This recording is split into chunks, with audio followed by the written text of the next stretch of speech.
So I'm sure all of you guys have seen Adolescence, because if you haven't, please pause this video right now and watch it. It's that good. Probably one of the best series I have ever seen. But for those who have watched it, I am sure all of us were left with some thoughts, even after the series ended. It is indeed a harsh reality on new parents, but it is also eerily familiar to most of us as the one path that would have led us down the wrong way when we were younger. I am not very familiar with directorial skills to talk about them or critique them, but you know we have to address it as well. So let me first start with a quick recap of what the plot of Adolescence is, and then let's analyze our main character, who is the 13-year-old Jamie.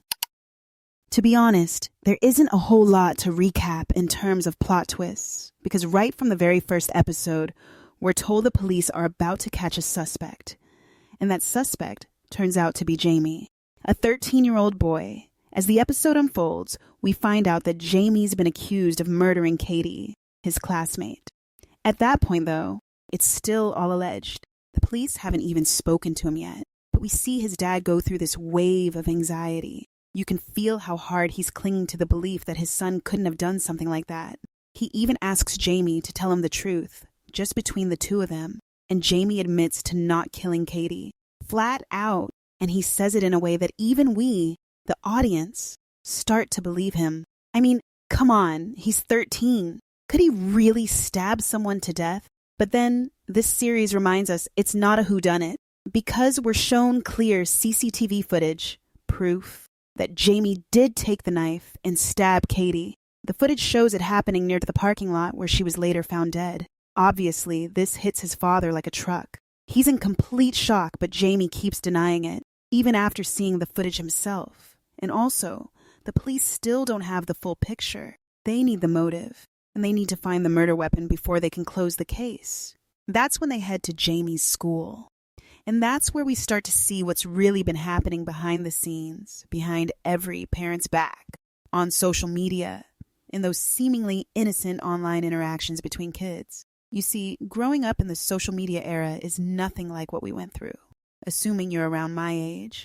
Back then, we were told the basics. Don't talk to strangers. Don't accept candy from random people. Never get into a car with someone you don't know. And always carry your keys like a weapon if you're walking home alone. Now, there's a new kind of danger, one that's way harder to detect, and it lives online. Social media is its own universe, and in this show, I'd argue it's one of the main characters. Later on, we learn from the son of the lead detective that Jamie and Katie didn't actually get along the way it looked on Instagram. Their comments, which seemed friendly at first glance, were actually full of coded insults and passive-aggressive digs. In short, Katie was mocking Jamie, publicly, but in a way only they and other kids at school seemed to understand. Then, in episode 3, honestly, one of the best episodes I've ever seen on TV, we get more context. Jamie opens up and admits that he approached Katie, basically asked her out after a revealing photo of her started circulating online, but she shut him down. She said something along the lines of how she'd never go for someone like him, even when she's feeling that low. That moment seems to be the breaking point for Jamie, the last straw, and it sets the stage for everything that happens next. Now that we've summed up the series, let's get into the deeper stuff. First off, I just want to say I'm not a psychologist. I'm not here to slap a label on Jamie or say he has this or that disorder, but I have studied psychology and neuroscience, so I do have some idea of what might have been going on with him. Let's break this down using the classic nature versus nurture lens. Because honestly, both play a huge role when it comes to shaping someone's behavior, especially in adolescence. And the writers did say in some interview that this whole series was a result of them trying to understand male rage and the roots of it and the extent to which it can be toxic. And this series is so important, especially in the current atmosphere, where somehow news about school kids hurting their peers is common. So the series has done a great job at showing society what may be the hidden demons. They are not under the bed anymore, but rather on the screen. And they are not hidden anymore. They are right there in front of us. And sometimes it is us. But let's talk about adolescent brains for a second. As a teenager, when I was one, I remember that out of all the things that felt important, studies were definitely on the list. Sure, but so was having a boyfriend. Or just, the idea of being in some kind of intimate relationship. Hormones are raging at that age. You're all about attraction, whether that's girls, boys, or whoever you're into. In Jamie's case, he's clearly attracted to girls. And from what we understand, he wasn't exactly given many restrictions when it came to internet access. So yeah, he had endless content to scroll through.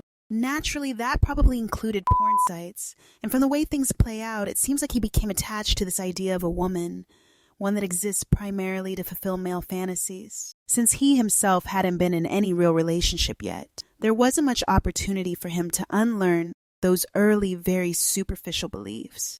And honestly, I remember my own parents being completely clueless about what I was up to online. They didn't grow up with the internet, didn't use social media, and definitely didn't know the kinds of things that were out there. So it didn't even occur to them that they should be monitoring it. Like, if it's dangerous, why would it be so easy for kids to access, right? But that's exactly where the danger lies. Jamie's parents say something similar in episode 4. They just didn't have the time to check on him. They were working constantly, trying to pay the bills, keep up with school fees, and maintain the house. That's the nurture piece. His environment, the lack of boundaries, the absence of emotional check-ins. All of that contributed to the path he eventually chose. Now let's talk about nature, and I don't just mean genetics. I'm talking about learned behaviors from his parents, from his grandparents, from the people he saw and absorbed things from growing up. Episodes 1 and 2 paint one version of Jamie, a quiet, nervous kid. Remember, he literally pees his pants when the police show up. We still feel a little bad for him. But then in episode 3, there's a shift. That shy little boy gives way to someone else entirely, a more guarded, defensive, and maybe even toxic version of himself. It's like this other side of him comes out. Episode 3 is also the first time we see Jamie directly interacting with a woman he's presumably attracted to, his psychologist. Someone he finds attractive, or at least someone he's trying to impress. And I think we all remember being 13, right? How we try to act cooler or smarter in front of people we liked, just hoping for a compliment, some attention, something. Jamie does this a lot with Bryony. There's a really stark contrast between how childlike he is, like his obsession with hot chocolate with a mountain of sprinkles, or the way he insists on unhealthy sandwiches with 0 veggies, and the way he tries to present himself when talking to her. Those little preferences are subtle reminders. This is still a kid. He's still just 13. And Bryony, the psychologist, handles it really well. She doesn't get too emotionally involved, but she's not cold either. She walks that fine line, firm but kind. Jamie, though, keeps trying to test the boundary, like when he teases her in the beginning, tells her she sounds like a grandma. Correct me if I'm wrong, but that feels like such a British way to flirt, right? Teasing someone's language or the way they speak. It's kind of a low-key way of saying, I'm paying attention to you. From what I understand about British culture, that kind of banter, where you're just a bit rude, is often a sign of interest. So Jamie teasing Bryony kind of gives us an early clue, either that he's interested in her or that he really wants her approval. And Bryony, on her part, is trying to understand Jamie's view of masculinity. This comes up at a really important moment because Jamie had just gotten into a fight with another boy, like full-on physical aggression. But when Bryony brings it up, Jamie brushes it off, like it's no big deal. And technically, he's right. It's not the main reason Bryony's there. She's not talking to him about the fight. She's there to figure out what happened with the murder accusation. Still, this whole episode feels like a power struggle, like a back-and-forth tug-of-war over who's in control of the conversation. Bryony is pretty comfortable letting Jamie take the lead at times. But Jamie, he clearly doesn't like it when the discussion doesn't go how he expected it to. He gets tense, defensive. And here's what I'm getting at. Jamie's whole idea of masculinity is shaped largely by how he sees his father. Someone who, let's be honest, has some noticeable anger issues. I mean, remember when Jamie recalled his father tearing down the shed? And that moment in episode 4 when the dad literally chases down those boys and beats them up? To Jamie, that kind of behavior seems normal. Violence for him has become something casual. Like, yes, people get angry. So what? Another thing I noticed, Jamie doesn't really have a strong relationship with his mom. He doesn't talk to her as much, and he doesn't seem to care how she sees him, at least not the way he cares about impressing his dad. And this is actually important because kids tend to see the world in black and white. It can be as simple as, Dad is right, Mom is wrong, or Dad is strong, Mom is whatever. And if Jamie grew up watching his dad lose his temper, maybe yelling at his mom or the world, like we see in episode 4, then there's a good chance he internalized that his mom was weak or somehow deserved that treatment. Something really patriarchal like that. Later, we hear from the dad that Jamie and his friends might have been listening to right-wing figures. Not actively part of those movements, but exposed to them. Stuff like Andrew Tate or other men's rights influencers who push this narrative that men are the real victims of feminism. Now, this is a tricky space to navigate. But if Jamie sees his dad constantly angry and feeling wronged by the world, and then hears these voices online saying that men are the ones who are oppressed, it's easy for him to start sympathizing with that mindset, especially when his mom isn't positioned, either emotionally or socially, as someone who eases that pain. And here's the thing, even kind, well-meaning, emotionally sensitive boys can fall into this trap.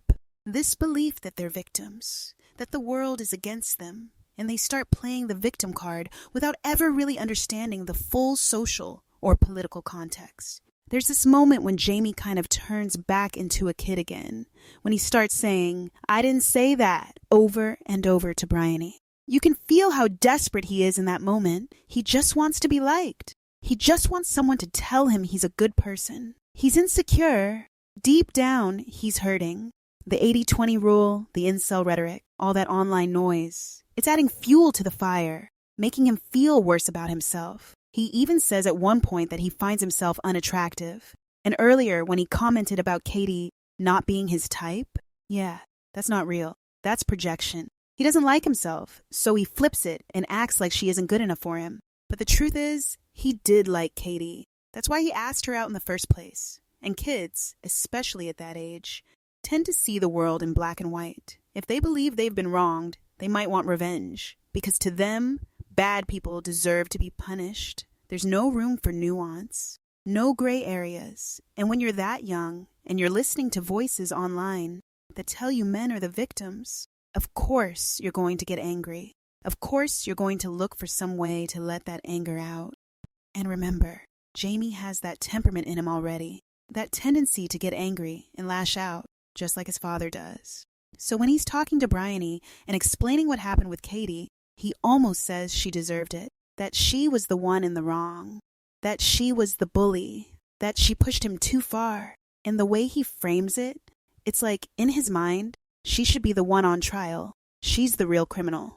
But Bryony keeps gently reminding him, Katie is dead. Her future, her potential has been completely stolen from her. And Jamie is quick to dismiss it. He brushes it off, and that tells me he doesn't fully grasp the weight of what he's done, the reality that he killed someone. Even when he finally admits it, he gets angry, furious.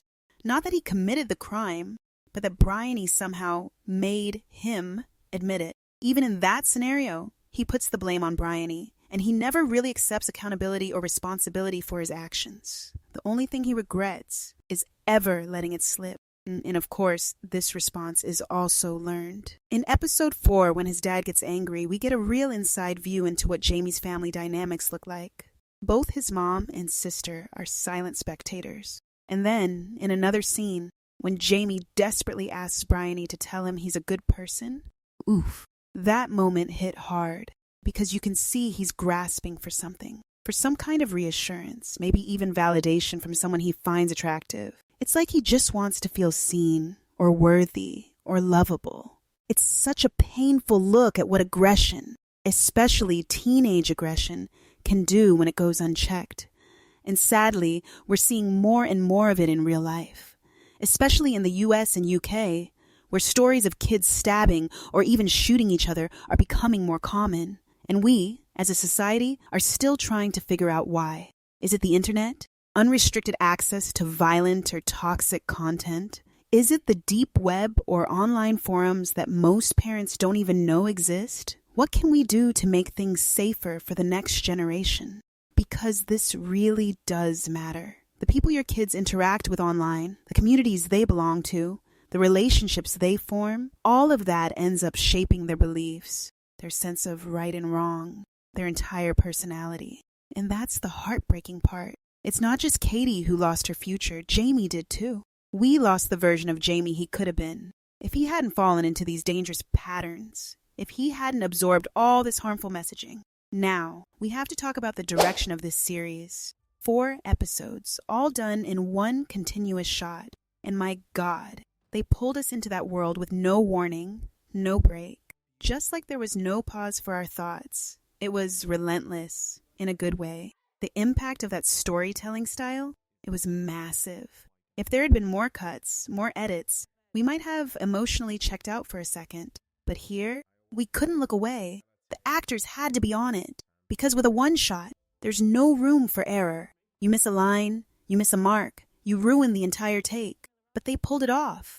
And the boy who played Jamie, I still can't believe it was his first acting role. He was phenomenal. The way he shifted from a nervous, naive little boy to a manipulative trickster to an angry, confused young man, it was haunting. We watched an entire emotional and psychological evolution unfold in just 4 episodes. And in doing that, I think we also got a glimpse, an unsettling one, of what the next generation could look like if we don't start paying closer attention. So, that was it for today's video. It was a bit heavy, I know, but this series and its message had to be discussed. Let me know your thoughts on Adolescence. Did you like it too? What did you think of episode 3 and 4? Let me know in the comments below. And if you like the analysis, please like this video and subscribe to my channel. We will be back with similar content next week. Until then, ciao.